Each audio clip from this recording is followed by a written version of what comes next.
Hello everyone, welcome back to my channel, and this is our lecture number 2 of our steno course. Okay, so in this video we have to cover types of consonants, okay? And you can also call types of strokes, because consonant को आप strokes भी बोलते हैं, तो confuse होने की ज़रूरत नहीं है कि स्ट्रोक्स क्या होते हैं और कॉन्सोनेंट्स क्या होते हैं। दीदी ने तो कल कॉन्सोनेंट्स बोला था, आज स्ट्रोक्स बोल रही हैं। सेम होते हैं, ठीक है। आप इन्हें स्ट्रोक्स भी बोल सकते हैं, आप इन्हें कॉन्सोनेंट्स भी बोल सकते हैं, ठीक है। तो सबसे पहले हम यही समझेंगे, टाइप्स ऑफ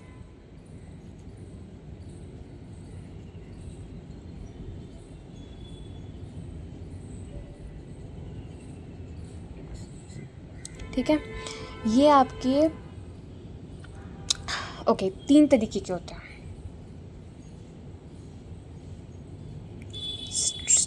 स्ट्रेट स्ट्रोक्स और आपके कर्व स्ट्रोक्स, देन आपके हॉरिजॉन्टल स्ट्रोक्स, हॉरिजॉन्टल स्ट्रोक्स, ठीक है। ओके, सो ये जो होते हैं आपके टोटल 11 होते हैं, कर्व आपके 10 होते हैं एंड ये आपके 5 होते हैं, ठीक है। तो टोटल आपको पता चल गया होगा 26 होते हैं, ठीक है। तो स्ट्रेट में कौन से होते हैं? स्ट्रेट मतलब जो सीधे बनते हैं, ठीक है, जिसमें आपका आ जाएगा पी, बी, टी, डी, चे, जे, फिर आपका चे, जे एंड आपका जो होता है ना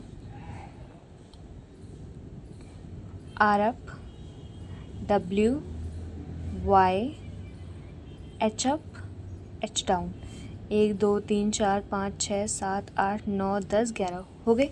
फिर आपके आते हैं कर्व स्ट्रोक्स, जो कर्व की वे में बनते हैं, जैसे आपका एफ, वी, इथ, दी, एस, जेड, इश, जी, ठीक है।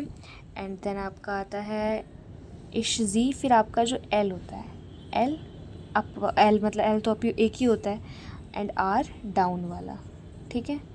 यहाँ जो आपका ये आर है ना, ये आर अप है, ठीक है, क्योंकि ये ऊपर जा रहा है और ये सीधा है, लेकिन ये आपका जो आर है यार थोड़ा कर्व की वे में आ रहा है ना। तो देखो 1 2 3 4 5 6 7 8 9 10, ये 10 हो गए कर्व स्ट्रोक्स आपके। अब बचते हैं आपके हॉरिजॉन्टल, ये आपके 5 होते हैं, मैंने बता रखा है। तो आपके देखो, एक होता है के, गे, एम, एन, इंक, ठीक है। तो ये आपके 3 टाइप्स ऑफ कॉन्सोनेंट्स होते हैं, straight strokes, curve strokes and horizontal strokes, ठीक है। अब हमारा काम बनता है जॉइनिंग का, जॉइनिंग ऑफ स्ट्रोक्स या कॉन्सोनेंट्स, ठीक है। तो अब मैं कुछ वर्ड्स बताऊंगी और उन्हें ज्वाइन करके बताऊंगी, ठीक है। और अगर कोई भी दिक्कत हो, मैं फिर आपसे कह रही हूँ, आप मेरे को कमेंट करके पूछना, मैं आपको ज़रूर रिप्लाई करने की कोशिश करूँगी, ठीक है। तो आपका जैसे आता है एक वर्ड पी, डी, एल, अब इसे आपको कैसे जोड़ोगे, ठीक है।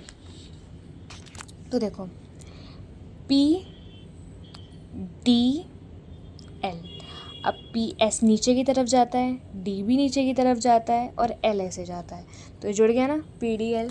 एंड एक वर्ड आता है एफ, चे, अब एफ हमारा ऐसे जाता है और चे हमारा ऐसे जाता है, एफ चे हो गया। फिर आपका एल, एन, चे, ठीक है, एल ऊपर जाता है, एन ऐसे, फिर चे ऐसे, ठीक है। फिर आपका पी, जे, पी आपका ऐसे होता है और जे आपका ऐसे होता है, ठीक है। नेक्स्ट आपका होता है एम, एन, मैं वर्ड्स बता रही हूँ, इन्हें ध्यान से देखो कि कैसे, मतलब ये मैं कौन से वर्ड को किससे मिला रही हूँ, किस तरीके से ये मिल रहे हैं, ठीक है। एम आपका ऐसे आ जाएगा और एन ऐसे, ठीक है, ये ऐसे बनेंगे, थोड़ा एम, एन, ठीक है। नेक्स्ट आपका के दोनों ही हॉरिजॉन्टल वाले हैं, इसलिए दोनों ही लाइन पे बनेंगे।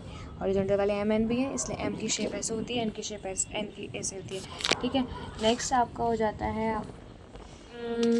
एक वर्ड आता है आपका के, एन, ठीक है, के ऐसे और एन ऐसे, ठीक है। फिर आपका आता है डी, एम, के, DMK। आपको पता ही है कि भाई D जो होता है वो बिल्कुल ऐसे बनता है डार्क, फिर M ऐसे जाता है और K ऐसे होता है, ठीक है। देन आपका आता है GT बनाते हैं। GT ये हम पढ़ते इसे कैसे हैं, गे, ठीक है। तो ये ऐसे बनेगा और T ऐसे। अब आप बोलोगे कि यार दीदी ये तो हॉरिजॉन्टल बनता है, हम ऐसे बनाना चाहिए और फिर नीचे T को मिलाना चाहिए। आपकी कन्फ्यूजन बिल्कुल सही है, क्योंकि जब मैंने सीखा था मुझे भी ये कन्फ्यूजन हुई थी। लेकिन आपको ये चीज़ ध्यान रखनी है कि अगर आप कोई पहले मतलब आपको कोई ना कोई, जैसे 2 वर्ड्स आ रहे हैं उसमें कोई ना कोई आपका लाइन से टच होना ही चाहिए, ठीक है। अगर मैं ऐसे बनाती तो ये सिर्फ मेरा हॉरिजॉन्टल रह जाता और टच ये फिर भी हो रहा है, लाइन पे बन रहा है, बट नहीं। एक रूल ही होता है कि अगर आपका कोई स्ट्रेट कॉन्सोनेंट से पहले कोई आपका हॉरिजॉन्टल कॉन्सोनेंट आ रहा है तो वो लाइन के ऊपर बनेगा, ठीक है। एंड देन आपका ये रूल है, ठीक है, ये आपको ध्यान रखना है। फिर आपका आता है NV। अब NV कैसे बनेगा, अब N आप ये सोचोगे N और V ऐसे बना देंगे जैसे ये करा, बट ऐसे नहीं जाएगा। N आपको ऊपर बनाना है और V आपको नीचे बनाना है, क्योंकि V नीचे की तरफ आता है, ठीक है। एंड फिर आपका बचता है GL, गे, इसे गे ही हम प्रोनाउंस करेंगे। तो इसमें आपका क्या होगा, गे। अब इसमें हम नीचे बनाएंगे, पूछो क्यों, क्योंकि भाई ये जो L होता है वो तो ऊपर की तरफ जाता है, यहाँ V, इसलिए हम ऊपर नीचे की तरफ सॉरी, हमने N ऊपर बनाया था क्योंकि हमारा ये जो V है वो नीचे की तरफ जाता है, बट हम इस केस में G को नीचे ही बनाएंगे और L को ऊपर लेके जाएंगे, क्योंकि L जाता ही ऊपर की तरफ है। ये चीज़ आपको ध्यान रखनी है, ठीक है। एंड 2 वर्ड्स और रहते हैं, वो भी मैं आपको बता देती हूँ। एक होता है आपका MND, ठीक है। ये कैसे बनेगा, अब देखो बहुत सारे बच्चे ऐसे बनाएंगे MND, लेकिन ये गलत हो जाएगा। आपको ऐसे बनाना है MND, ठीक है। हाँ, फिर आपका आएगा ML। अब M आपका कैसे जाएगा, L ऊपर जाता है आपको पता है, तो M आपका कहाँ जाएगा, नीचे, वेरी गुड। फिर L ऊपर, ठीक है। तो ये सारे वर्ड्स हैं, ध्यान से देख लो, एक बार मैं दोबारा बता देती हूँ। ये PDL है, तो P ऐसे, क्योंकि आपको बस मैंने बोला था ना फर्स्ट लेक्चर में कि वो सारे आपको, अगर आपको वो कॉन्सोनेंट्स याद है तो जो मैं बना रही हूँ ना, आपके सर के ऊपर से नहीं जा रही होंगी चीज़ें, अगर आपको वो याद है। बट अगर नहीं याद है तो भाई श्योरिटी है कि सर के ऊपर से ही जा रही होगी, तो इसलिए पहले वो वीडियो देख के आओ और वो सारा याद करना है, ठीक है। ये PDL, F ऐसे जाता है चे, L N चे, PJ, फिर आपका MM, KN, DMK। देखो हल्का होता है, ज़्यादा हल्का बात बता देना कि दिखे ही ना लाइन पे। DMK, GT, ठीक है, ये करेक्ट वर्जन है, ये रॉन्ग वर्जन है, ठीक है, GT का। NV, फिर GL, फिर आपका ये गलत है, ये MND, फिर ML, ठीक है। तो ये सारी आपकी जॉइनिंग हो जाती है कॉन्सोनेंट्स की।